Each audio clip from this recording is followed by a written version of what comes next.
Sir आजकल jewellery market में बहुत सारे ज्वेलर्स नेगेटिव फील करते हैं कि यार धंधा बचा नहीं और रियल एस्टेट में शिफ्ट होने लगे हैं। तो कैसे ज्वेलर को बताया जा सकता है कि कितना बड़ा मार्केट है ये? ज्वेलर जो हताश हो रहे हैं, निराश हो रहे हैं ना, उसका सबसे बड़ा रीज़न है कि ज्वेलर्स ऑर्गेनाइज नहीं हो पा रहे हैं। जब वो ऑर्गेनाइज हो जाएगा ना, आप एक बात समझिए कि जब आप एक अच्छे प्रोग्रेस पे नहीं चल रहे हो तो स्वाभाविक नेचर है व्यक्ति का कि वो हताश होना ही है। लेकिन जब हम हताश होकर जो बातें बोलते हैं ना, वो हमारे सबकॉन्शियस माइंड में इम्पैक्ट करती है और हमारे साथ वैसा ही होना शुरू हो जाता है। जैसे एक जापानीज व्यक्ति था जिन्होंने एक थियरी बताई थी कि पानी जो होता है ना, पानी के सामने उसने एक पानी की बोतल रखी और उसको गाली देना शुरू कर दिया, नेगेटिव बातें बोलना शुरू कर दिया। और एक पानी की जो बोतल रखी हुई थी उसको वो सारी पॉजिटिव बातें बोल रहा है कि तू अच्छा है, तू ऐसा है, वैसा है, और तू ये भी कर सकता है, वो भी कर सकता है। तो अब दोनों के जब रासायनिक तत्वों को बाइनोकुलर से देखा गया ना, तो समझ में आया कि ये जो जिसको हम गाली दे रहे थे या जो नेगेटिव चीज़ें बोल रहे थे, उस पानी के कारण उस पानी के रासायनिक तत्व पूरे विचलित हो चुके थे। और वही बाइनोकुलर से जब उस वाले पानी को देखा गया तो वो सारे स्थिर और बहुत सुंदर दिख रहे थे। तो अब हमारी पूरी बॉडी भी 70% पानी से भरी हुई है। तो आप सोचो कि ये इम्पैक्ट हमारे अंदर भी कितना हो रहा होगा। और जब ये इम्पैक्ट अंदर से इतना बढ़ जाता है ना, तो उसके बाद क्या होता है कि हम हमारी चीज़ों की, हमारी दिशा को चेंज करना शुरू कर देते हैं। हमारे ज्वेलर्स के साथ भी यही प्रॉब्लम है। हम हमारी दशा को सुधारने की कोशिश नहीं करते, हम हमारी दिशा बदलने की कोशिश कर देते हैं। अगर आपकी दशा सही हो जाएगी ना, तो दिशा अपने आप सही हो जाएगी। और यही ज्वेलर्स को अपनी पॉजिटिविटी को रखना है, क्योंकि अगर ऑर्गेनाइज ज्वेलर्स या हम कह सकते हैं कॉर्पोरेट ज्वेलर्स, टाटा, बिरला, अंबानी, अडानी, ये सारे के सारे अगर ज्वेलरी इंडस्ट्री में आ रहे हैं, कूद रहे हैं, तो उसका मतलब है ये मार्केट बहुत बड़ा है। और आप क्या कर रहे हो, वो कूद रहे हैं और आप बाहर निकल रहे हो, तो उनके लिए तो और मार्केट बढ़ा के दे रहे हो। उनको भी हक है कमाने का, लेकिन आप भागो मत, क्योंकि आपका तो ऑलरेडी हक बना हुआ है, आपकी तो लेगेसी बनी हुई है। आपकी कितनी पीढ़ियां इस इंडस्ट्री से जुड़ी हुई है। कोई 10 साल पुराना आदमी है तो कोई 20 साल पुराना है, तो कोई 100 साल पुराने लोग भी यहाँ पे जुड़े हुए हैं। लेकिन हो क्या रहा है, सबसे बड़ी प्रॉब्लम अभी ज्वेलरी इंडस्ट्री में क्या आ रही है कि नेगेटिविटी के कारण लोग ने रियल एस्टेट में मूव करना शुरू कर दिया है। क्या रियल एस्टेट में क्या बहुत ज़्यादा पैसा दिख रहा है कि आपका वहाँ से पैसा निकाल के वहाँ जाम ही कर रहे हो? उल्टा ये इंडस्ट्री ऐसी है कि कभी भी आप इसमें से लिक्विडिटी बाहर निकाल सकते हो, कभी भी अपने आप को ग्रोथ कर सकते हो, कभी भी इसके एप्रिशिएशन वैल्यू आपको मिल सकती है। तो ये कभी भी प्रॉफिट देने वाला बिजनेस है, इससे हट के और कोई सोचना भी नहीं चाहिए व्यक्ति को। सर जैसे कोई ज्वेलर अपना जो शोरूम है वो खोलना चाहता है, तो उसको कितना इन्वेस्टमेंट करना चाहिए स्टार्टिंग में? मैं ये तो नहीं डिसाइड कर पा रहा हूँ कि एक ज्वेलर्स को कितना इन्वेस्ट करके शोरूम खोलना चाहिए, लेकिन मैं उन लोगों को एक रिक्वेस्ट और सलाह देना चाहूँगा कि जिनके ऑलरेडी शोरूम बने हुए हैं। आज की तारीख में गोल्ड इंडस्ट्री के जितने भी शोरूम हैं पूरे भारत के अंदर, हर ज्वेलर्स को अपने काउंटर में एक सिल्वर का काउंटर ऐड ऑन करना ही पड़ेगा। क्योंकि silver is a new gold, ये कंसेप्ट मार्केट में बहुत तेज़ी से फैल रहा है। और हर ज्वेलर्स को अगर आज अपनी इनकम को ऐड ऑन करना है तो अपडेट भी करना पड़ेगा। आपके मोबाइल में एक जब नया इंस्टॉलेशन आता है या हम कह सकते हैं नया अपडेट आता है, तो आप ये नहीं सोचते हो कि मैं जब नया फ़ोन लूँगा तब उसको अपडेट करूँगा। आप उसको तुरंत इंस्टॉल करते हो ना, नया फ़ोन लेने के बाद तो नहीं करते। वैसे ही ज्वेलर्स को भी ये सोचना पड़ेगा कि अभी नया अपडेट क्या चल रहा है मार्केट में। अगर सिल्वर का मार्केट बूम कर रहा है तो गोल्ड वाले को भी क्या करना है, अगर उसके पास जो भी जितना भी स्टॉक पड़ा हुआ है उसमें से क्या 100 ग्राम खाली निकालना है, 200 ग्राम निकालना है। 200 ग्राम की वैल्यू आज की तारीख में 20 लाख रुपये हो गई, तो 20 लाख रुपये का सिल्वर इन्वेस्टमेंट करो और देखो कि आपका वहाँ पर भी मार्जिन शुरू हो जाएगा, यहाँ पर भी मार्जिन शुरू हो जाएगा। क्योंकि मार्केट ही वैसा है, सिल्वर और मतलब सोना और चांदी हमेशा साथ में ही बोला गया है। तो आपको ये भी ध्यान रखना पड़ेगा कि जो ज्वेलर्स मार्केट में काम कर रहे हैं गोल्ड इंडस्ट्री में, उनको साथ में सिल्वर के प्रति भी अपने विचारों को बदलना पड़ेगा और सिल्वर को भी अभी प्रावधान देना पड़ेगा। तो सर जैसे होलसेलर जितने भी होते हैं ज्वेलर्स, तो यहाँ पे ये लोग अपना स्टॉक आउट करने के लिए बहुत ज़्यादा डिस्काउंट कर देते हैं और या फिर उधारी देने लग जाते हैं मार्केट में। अभी ये सबसे ज़्यादा प्रॉब्लम जो चल रही है ना, ये मैन्युफैक्चर और होलसेलर के साथ हो रही है। हो क्या रहा है कि मैन्युफैक्चर और होलसेलर का अभी राइट नाउ गोल्ड के प्राइस इतने जब हाई हो जाते हैं ना, तो मार्केट में थोड़ा सा मोमेंट स्लो हो जाता है सेल का। तो मैन्युफैक्चर या होलसेलर क्या होता है, डर जाता है क्योंकि उसके पास स्टॉक पड़ा हुआ है, बिक नहीं रहा है। लेकिन वो ये नहीं सोच रहा है कि आज नहीं बिक रहा है, 2-3 महीने थोड़ा सा वेट कर लो, ये मूवमेंट एक जैसा रहने वाला ही नहीं है। जैसे तेजी हमेशा एक जैसी नहीं रहती है, वैसे मंदी भी एक जैसी नहीं रहने वाली है। ठीक है, उसमें क्या होता है, कुछ होलसेलर अपनी हिम्मत तोड़ देते हैं और कस्टमर को फ़ोन लगा के बोल देते हैं कि भाई तो ऐसा कर, तू माल नहीं ले रहा है, मैं तुझे रेट कुछ कम करके दे। अब भाई उसको लेना नहीं, ऐसा नहीं है, उसका माल ही अभी नहीं बिक रहा है, तो वो बहुत बार क्या होता है, ये कस्टमर को डिस्काउंट ऑफर कर देता है। अभी जैसे एक होलसेलर ने कस्टमर को फ़ोन लगाया, रिटेलर को, और उसको बोला कि भैया तुम हमेशा मेरे से 1-1 किलो माल लेते हो, लेकिन लास्ट 2 महीने से मैं देख रहा हूँ आप माल नहीं खरीद रहे हो, ऐसा करो कि मैं आपकी 1% वेस्टेज कम कर देता हूँ। अब वेस्टेज कम कर दी। अब वेस्टेज कम करने के बाद भी उसने 1 किलो माल तो नहीं उठाया, उसने वही 100-200 ग्राम जो लेना था वही अभी लिया। फिर 1 महीने बाद फिर फ़ोन करता है कि भाई तूने माल तो उठाया नहीं, अभी भी तू उतना ही ले रहा है 100-200 ग्राम, तो फिर मैंने तेरे को डिस्काउंट दिया, उसका फ़ायदा क्या?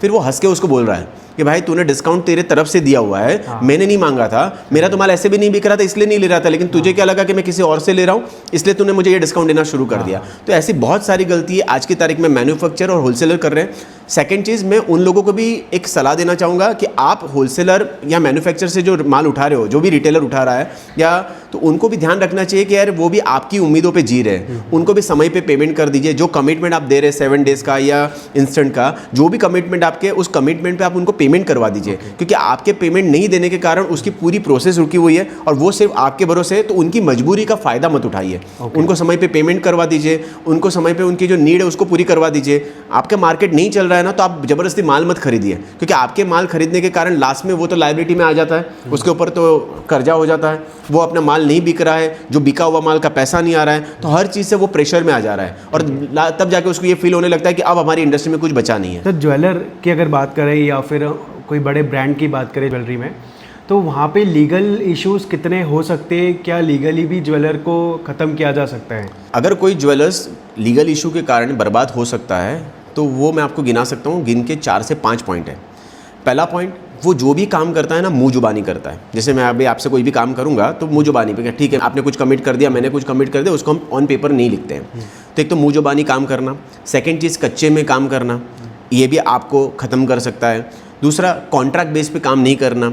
किसी के साथ अपने आइडियाज़ को शेयर करता है तो NDA साइन नहीं कराना। ऐसे करके बहुत सारे ऐसे चीज़ें हैं जहाँ पे जैसे एम्प्लॉय को भी हायर करता है, अच्छी सैलरी वाला एम्प्लॉय हायर कर दिया, लेकिन उसके साथ कोई भी प्रकार का कॉन्ट्रैक्ट नहीं साइन किया है, तो कॉन्ट्रैक्ट साइन नहीं करने के कारण भी क्या होता है कि वहाँ पे भी वो लीगल इश्यूज़ में फंस सकता है। तो ऐसे कुछ ऐसे पॉइंट है जहाँ पे लीगल इश्यूज़, जैसे सर्टिफिकेशन नहीं करवाना, बहुत सारे ऐसे लाइसेंसेस हैं जो लाइसेंसेस को गवर्नमेंट से एडॉप्ट नहीं करना और डायरेक्टली उसको वैसे ही ट्राई कर लेना। तो ये कुछ चीज़ें हैं जो ज्वेलर्स को समझनी चाहिए और इसके कारण ज्वेलर्स का बिजनेस आगे चल के लीगल लिटिगेशन में फंस सकता है और बंद भी हो सकता है। तो सर, जैसे ये जो टच पॉइंट की बात करें तो ऐसा क्या चीज़ें ध्यान रखनी चाहिए जो कस्टमर के लिए हो बेस्ट? पहले तो ये समझो कि टच पॉइंट होता क्या है। टच पॉइंट का मतलब क्या होता है, जैसे एक रिटेल शोरूम की मैं बात करता हूँ कि कस्टमर जब आपके दुकान में पहुँचेगा तो कैसे आएगा, गाड़ी से आएगा या 2 व्हीलर से आएगा। तो क्या आपकी दुकान के बाहर उसकी पार्किंग की व्यवस्था है, तो ये आपका हो गया पहला टच पॉइंट। फिर जब आपकी दुकान में आएगा, जब आप दरवाज़ा खोलते हो, ये आप उसका हो गया दूसरा टच पॉइंट। फिर जब अंदर आएगा तो उसको ग्रीट जो व्यक्ति करता है वो तीसरा टच पॉइंट। फिर उसको जो सीट पे बिठाया जाता है उसका कुशन कैसा है, उसकी फील कैसी है, ये चौथा टच पॉइंट। फिर जो सेल्समैन उनको स्टॉक दिखा रहा है या ज्वेलरी दिखा रहा है वो उसका 5वां टच पॉइंट। ज्वेलरी सिलेक्ट करने के टाइम पे उसके साथ कैसे कम्युनिकेशन कर रहा है, क्या उसको चाय कॉफ़ी कुछ उसको ऑफर कर रहा है, ये इसका 6वां टच पॉइंट। बहुत ज़्यादा टाइम होने के बाद वो कस्टमर वॉशरूम के तरफ जा रहा है तो वॉशरूम का फील कैसा है, वो उसका एक नेक्स्ट टच पॉइंट हो जाता है। उसके बाद ज्वेलरी खरीदने के बाद जब बिलिंग पे जाता है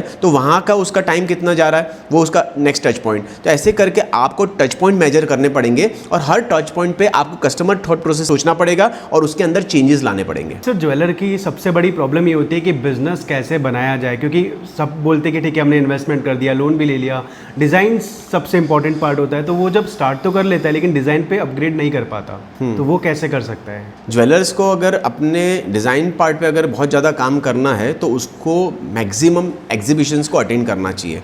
क्योंकि जब वो एग्जीबिशंस में जाता है तो उसके कारण वहाँ पे बहुत सारे वेंडर्स भी उसको मिल जाते हैं, जिसके कारण प्राइस का भी जो गेम होता है वहाँ पे वो चेंज कर पाता है। कुछ वेंडर से अलग प्राइस से माल खरीद रहा है तो कुछ वेंडर से अलग प्राइस से माल खरीद रहा है, लेकिन जब सिमिलर प्रोडक्ट के लिए 2 वेंडर मिल जाते हैं तो आपके लिए ऑप्शंस खुल जाते हैं। दूसरा, हर वेंडर की अपनी अपनी डिज़ाइंस की एक एक्सपर्टीज़ होती है, तो आपको वहाँ पर एक्सपर्टीज़ भी मिल जाती है डिज़ाइंस की। तो आपका प्राइस का गेम, दूसरा डिज़ाइंस का गेम, उसके बाद एक इन्वेंट्री मैनेजमेंट का गेम, क्योंकि बहुत बार ऐसा होता है कि आप जिस वेंडर को ऑर्डर दे रहे हो वो टाइम पे आपको प्लेस नहीं कर पा रहा है, तो आपके पास 1-2 ऑप्शन होने चाहिए जिसके कारण टाइम पे आपको वो स्टॉक मिल पाए। सीज़न आ गया है और पता चला कि जिसको आपने ऑर्डर दिया है वो किसी बड़े ऑर्डर के कारण आपका ऑर्डर नहीं ले पा रहा है और दूसरे वेंडर आपको पता ही नहीं है। तो ऐसे ही एग्जीबिशन में पार्टिसिपेट होने के कारण बहुत सारे मल्टीपल वेंडर आपसे कनेक्ट हो सकते हैं, आपको डिस्काउंट भी अच्छा मिल जाता है। थर्ड जो चीज़ें होती है वो डिज़ाइन का पार्ट होता है, तो अलग अलग वैरायटी, अलग अलग डिज़ाइंस आपको मिल जाती है।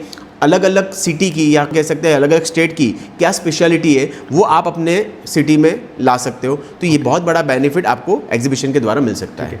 सर, जैसे ना आजकल कहा जाता है, दादा जो पुराने लोग होते हैं वो कहते हैं कि ये चीज़ खरीदनी है तो सिटी में जाए। जैसे मध्य प्रदेश में रतलाम हो गया, जैसे महाराष्ट्र में भी कुछ जगह है, जैसे राजस्थान में कुछ जगह है।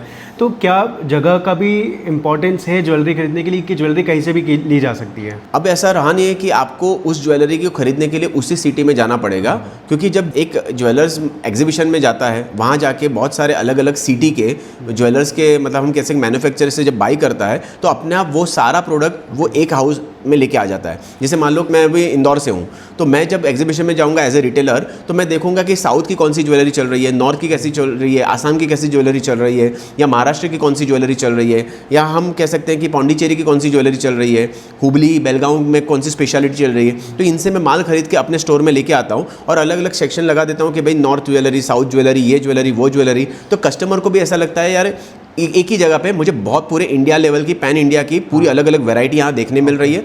और धीरे धीरे उसका रुझान अलग सिटी में जाके परचेस करना नहीं रहा, वो आप ही के पास से अलग अलग सिटी का माल देख सकता है और आपकी सेल भी बढ़ सकती है वहाँ पे। सर कितना सेफ है कि कोई ज्वेलर अपने पूरे बिजनेस को एक ई-कॉमर्स में कन्वर्ट अगर करता है तो कितना प्रॉफिटेबल हो सकता है वो? Right now jewellery business completely e commerce पे ट्रांसफर नहीं हो सकता है। उसका सबसे बड़ा रीज़न है कि हमारी जो भारत के लोगों की जो मेंटालिटी है वो टच एंड फील वाली है। साल में 2 या 3 बार ज़्यादा से ज़्यादा लोग ज्वेलरी परचेस करते हैं। तो जब जो चीज़ 2 या 3 बार खरीदने वाली चीज़ होती है तो उसको लगता है कि एक तो एक इसकी वॉल्यूम भी बहुत बड़ा है, क्योंकि अमाउंट बहुत बड़ा हो जाता है, डिज़ाइन भी मैटर करता है। तो जब वो जाता है उसको टच करता है, फील करता है, क्योंकि डिज़ाइन तो अच्छी लग रही है लेकिन वो टच करके फील करके कैसा महसूस होता है वो देखना हर भारतीयों की आदत हो गई है। इसी वजह से ऑनलाइन सेगमेंट में 100% कन्वर्ट कोई भी सेगमेंट नहीं हो पाया। और जिन ज्वेलर्स ने अपने आप को 100% ऑनलाइन पे लेके भी गए हैं, उन्होंने भी अपने ऑफलाइन स्टोर डालना शुरू कर दिया है।